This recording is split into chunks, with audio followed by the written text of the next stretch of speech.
Você já escutou o canto da sereia hoje?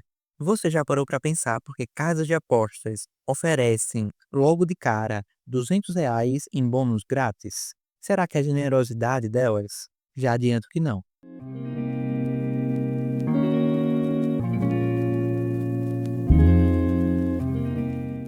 Olá, seja muito bem-vindo. Me chamo Marcos, sou psicólogo comportamental. Eu atendo frequentemente essa demanda aqui no meu consultório e hoje a gente vai conversar um pouco como o marketing influencia o comportamento do vício em apostas. Os famosos bônus das casas de apostas são verdadeiros cantos de sereias modernos.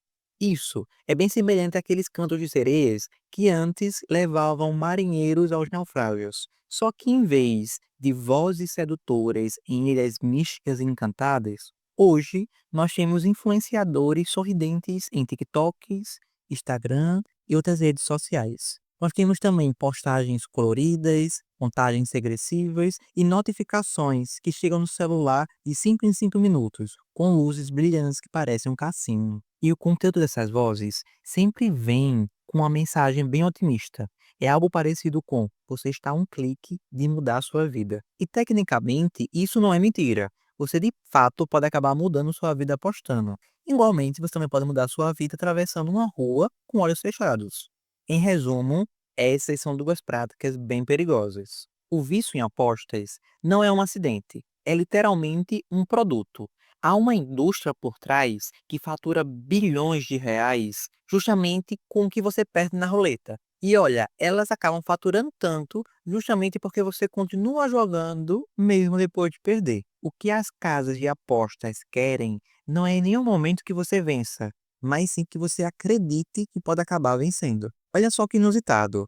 Se por acaso as casas de apostas fossem um produto físico, seria como vender um carro que só anda empurrando e dizer que isso é bacana, porque justamente vai ajudar você a manter a forma. E aí, nesse sentido, o que você faria? Você acabaria reclamando do carro, ou então você se culparia por estar cansado demais para empurrá-lo. É isso que torna o marketing tão eficaz.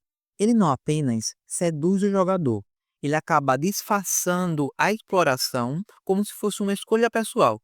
E quando o vício em si, ele vem como um efeito colateral, o discurso de resposta, ele já está pronto. E é bem assim: você deveria ter se controlado. A culpa é sua. O que você acha disso? Isso parece bem conveniente para mim, no fim das contas. O objetivo do marketing ligado ao jogo não é em nenhum momento fazer com que você ganhe. O objetivo dele é fazer com que você continue a jogar, a jogar, a jogar e cada vez mais aposte seu dinheiro. E aí, nesse caminho, chega uma hora que, por mais inusitado que pareça, o jogo ele começa a deixar de virar jogo, começa a virar vício. Pensa comigo aqui junto. Durante boa parte da história humana, apostar era um ritual social. Era como fosse uma combinação de sofisticação, de superstição, esperança e até uma pitadinha de desespero. Pastores apostavam carneiros, reis acabavam apostando reinos como um todo. Só que naquela época, ninguém era bombardeado o tempo todo com a notificação de celular com bônus de boas-vindas ou então uma roleta grátis a cada 5 segundos do seu dia. Não, cada 5 minutos. Hoje, o vício em apostas, ele não é um problema qualquer. Ele está literalmente no seu bolso. Ele está no intervalo daquela partida de futebol, ele está na entrelinhas da internet. E, diferentemente dos tempos antigos, o que move toda essa engrenagem não é uma ganância do apostador, é uma genialidade sombria de marketing. Porque você não se vicia somente porque você ama o risco. Você se vicia porque provavelmente alguém, uma equipe de analistas, tem acesso a todo o seu histórico de cliques, ao tempo de celular e aos aplicativos que você acessa. E esses analistas descobriram especialmente um mecanismo que ativa seu sistema de recompensa. Olha só a lógica. As plataformas, elas não vendem sorte ou azar. Elas vendem esperança. Elas vendem emoção, pertencimento e uma série de outras emoções que a gente entende como boas. E elas acabam fazendo isso da mesma forma e com as mesmas técnicas que, por exemplo, a Netflix usa para sugerir uma série para você. É também a mesma forma que o Instagram usa para prender seus olhos por horas a fios na tela do celular. E essa forma ela se baseia em dados, algoritmos e conhecimento comportamental. Nós vivemos em uma época em que tudo parece ser sobre liberdade. Liberdade para escolher o que assistir, o que comer, com quem sair e, claro, quando e onde você vai apostar. Mas talvez seja bem necessário a gente dar uma pausa nisso e começar a se perguntar: até que ponto essa liberdade de fato é real?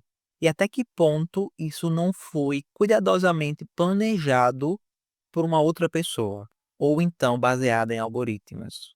Porque com certeza não entra na minha cabeça que é liberdade quando um jovem de 22 anos aposta todo o seu salário em um jogo de aposta de futebol às 3 da manhã. Nós acabamos vendo o resultado de um sistema que de fato treinou o cérebro dele. O marketing da casa de apostas de fato acabou transformando um comportamento potencialmente destrutivo em uma prática cultural normalizada. Afinal, é só você ligar a TV no horário nobre e você vai ver uma série de patrocínios. E tem gente que ainda argumenta: ora, se meu primo ganhou ontem R$ 500 jogando ontem à noite, qual é o problema disso? A gente não sabe quantos outros R$ 500 ele já perdeu. O vício em apostas é uma doença invisível. Ela não aparece de repente.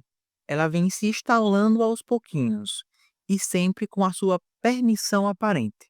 Lógico que nesse contexto, o primeiro clique de fato foi seu, mas o design, o algoritmo e a falta da sensação de controle, isso foi deles. E o resultado disso tudo, infelizmente, são famílias desfeitas, dívidas que são impagáveis e uma geração que acaba associando adrenalina com ruína financeira. E no contraponto disso, a gente vê no outro lado da tela do celular empresas que acabam celebrando recordes de faturamentos, com gráficos bem coloridos e bem robustos e com brindes de champanhe. Justamente por isso, talvez a pergunta mais importante aqui a ser feita não seja o porquê as pessoas se viciam, mas sim porque nós permitimos que o vício gere tanto lucro para empresas. Enquanto a gente não acabar tratando o vício do marketing em apostas como de fato parte do problema e não apenas como colorido do mercado, a gente vai estar somente reorganizando as cadeiras do convés do Titanic. Porque no grande fim das contas, o jogo de fato tem um vencedor. Ele só não é você, mas tem um vencedor. Tem alguém que lucra com isso. Quando o jogo acaba de fato passando dos limites, é hora de mudar a regra e pedir ajuda. Porque há um momento em que o jogador, por mais obcecado que ele seja, ele acaba percebendo que o jogo acaba não se tornando só um jogo. É de fato uma rotina que consome tudo que está à sua volta. Consome tempo, energia e aos poucos acaba consumindo até a sua própria paz de espírito. Se você chegou até aqui e se por acaso já percebe que o jogo já não é mais um jogo, talvez chegou a hora de acabar tampando os ouvidos desse grito da sereia. É interessante que você acabe de fato procurando um psicólogo, porque o caminho para se recuperar do vício em jogos começa quando, ao invés de você clicar no apostar agora, você começa a ter uma conversa honesta sobre o que de fato está acontecendo, sobre o que de fato está em jogo. O que você acha sobre tudo isso? Comenta aqui embaixo. Deixa eu entender o que você está pensando aí no outro lado.